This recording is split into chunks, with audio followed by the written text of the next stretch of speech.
드릴까요? 기사님 오늘 오전에도 말씀하신 내용이긴 한데 재난지원금 전도민 지급 관련해가지고요. 지자체 다른 지자체 같은 경우도 만약에 필요하다면 지원을 하면 거기도 하면 된다라고 말씀하셨는데 이제 일부 지자체 같은 경우는 세수나 이런 데 있어서 재정에 있어서 여건이 안 되는 곳도 있지 않습니까? 그런 부분에 대해서는 어떻게 좀 진행해야 된다고 보십니까? 경기도에 세수가 많다는 얘기는 우리 경기도민들이 세금을 많이 내셨다 그런 뜻이기 때문에 각 지방자치단체의 형편과 사정을 고려해서 합리적으로 또 그 지방자치단체 스스로 판단하시면 될 것 같습니다. 이낙연 캠프에서는 저기 미안한데 오늘은 남의 집에 와가지고 네, 오늘은 노동 관련한 질문. 여에게만 네.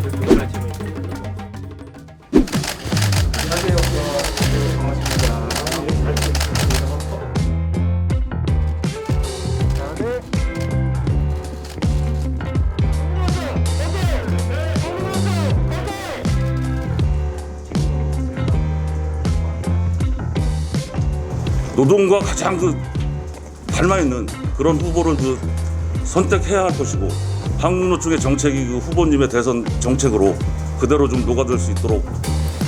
노동이 나쁜 게 아니라 노동은 인간에게 가장 소중한 영역이죠. 근데 지금까지 저는 그런 생각이 있습니다. 아까 그 말씀하셨는데 노동 존중 사회 돼야 되지만 나아가서 노동 중심 사회가 돼야 된다. 제가 부동산 불로소득이나 이런 거에 대해서 관심을 많이 가지는 이유도 우리가 노동을 통해서 자기 실현을 하고 그게 수입의 원천이 돼야 되는데 일하지 않고 결국은 누군가가 부당한 이득을 취하면 결국은 일하는 사람들의 몫을 사실 빼앗기는 겁니다. 그래서 저는 우리 대부분의 국민들이 갈 수밖에 없는 그 길, 이 노동의 길이 좀 고통이나 강요가 아니라 정말 진정한 자기 실현 또 삶의 행복을 추구하는 그런 수단이 되길 진짜 바랍니다. 정책과 관련된 말씀을 드리면 저는 맹세기 노동인권 변호사 활동을 하던 사람이고 지금도 그 생각들 제가 추구하는 가치는 변함이 없습니다.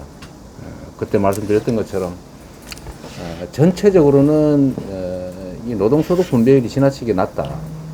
상대적으로 점점 떨어지고 있는 상황이어서 전체적으로 노동소득 분배를 올리는 게 경제가 사는 길이기도 하고 또 우리 전체 대한민국의 파이를 키우는 길이기도 하다라는 생각이 듭니다. 노동소득 분배율을 올려서 이제 가계소득을 늘려야 경제가 좀 지속적으로 성장이 가능한데 그 길이야 우리 모두가 대체적으로 알고 있죠. 조직률을 올려서 노동자의 힘을 강화해야 되고 당연히 처우 개선도 해야 되고 특히 전 세계에서 최악의 산업재해 사망률 또 산재 발생률 이런 것들을 최소한 평균치 정도라도 좀 낮춰야 된다.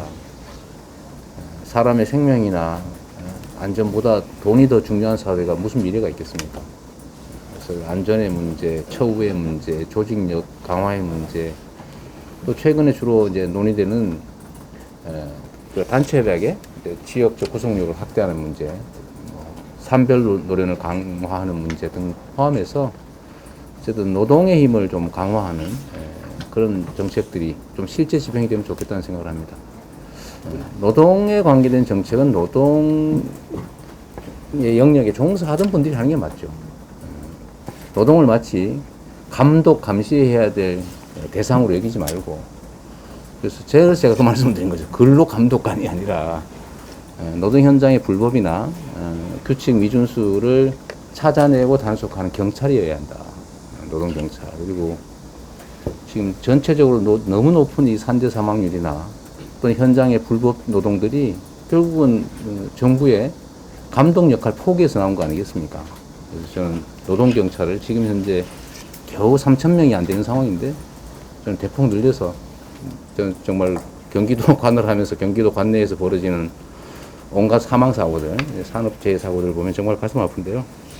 어쨌든 그런 것들을 좀 우리가 좀 개선해 나가는 데 있어서 일단 노동자가 중심이 되는 게 좋겠고 가능하면 아까 그 말씀도 하셨는데 이 노동정책도 정치인한테 던져주고 이거 좀 잘해 달라가 아니고 저는 직접 했으면 좋겠어요. 남으로서 요구하는 게 아니라 참여해서 스스로 이 정책도 만들고 정책 집행에도 직접적으로 좀 참여해서 스스로 좀 이 상황을 개선해 나가면 정말로 좋겠다. 그런 생각을 합니다. 우리 위원장님들 뿐만 아니라 현장의 노동자들 모두가 노동자임을 자랑스럽게 생각하는 우리 다음 세대들이 노동자가 되는 것이 전혀 부끄럽지 않고 불안하지 않는 그런 세상 함께 만들면 좋겠습니다. 고맙습니다. 저는 비공개로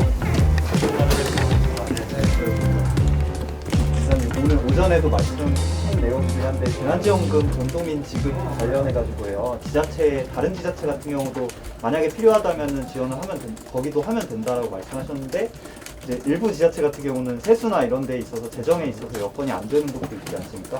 그런 부분에 대해서는 어떻게 좀 추진해야 된다고 보시는지.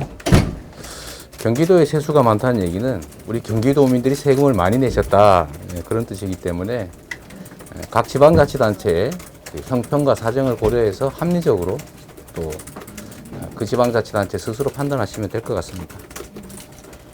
이낙연 캠프에서는 저기 미안한데 오늘은 남의 집에 와가지고 네 오늘 노동 관련한 질문 질문. 여기만 네. 그거 관련 질문인데 이제 한도총 오셔가지고 근데 그동안은 약간 경제 중심 공약이잖아요. 기본소득도 그렇고 기본소득도 오늘 이제 노동 공약 발표하지 않으셨는데 어떤 식으로 틀이 있는지 좀 보여주실 수 있을까요? 저는 우리 사회의 가장 큰 과제가 이제 지속적 성장을 회복하는 것이라고 생각합니다. 지속적 성장을 회복하는 길은 우리가 산업의 대전환 시기에 국가의 대대적인 투자를 통해서 신산업 발굴이라든지 산업 전환의 과정에서 좋은 일자리를 만드는 것도 있을 수 있습니다. 근데 그보다 더 근본적인 대책은 우리 사회의 모든 영역의 공정성을 회복하는 것인데 그 중에 이제 대기업과 중소기업의 힘의 균형을 회복하고 또 자본과 노동 간의 힘의 균형을 만들어내고 또 뭐 예를 들면 정규직과 비정규직 간에도 이제 균형점을 찾아가는 이런 노력들이 결국은 공정사회를 만드는 길이고 이게 바로 지속적 성장을 가능하게 하는 토대다 이렇게 생각합니다.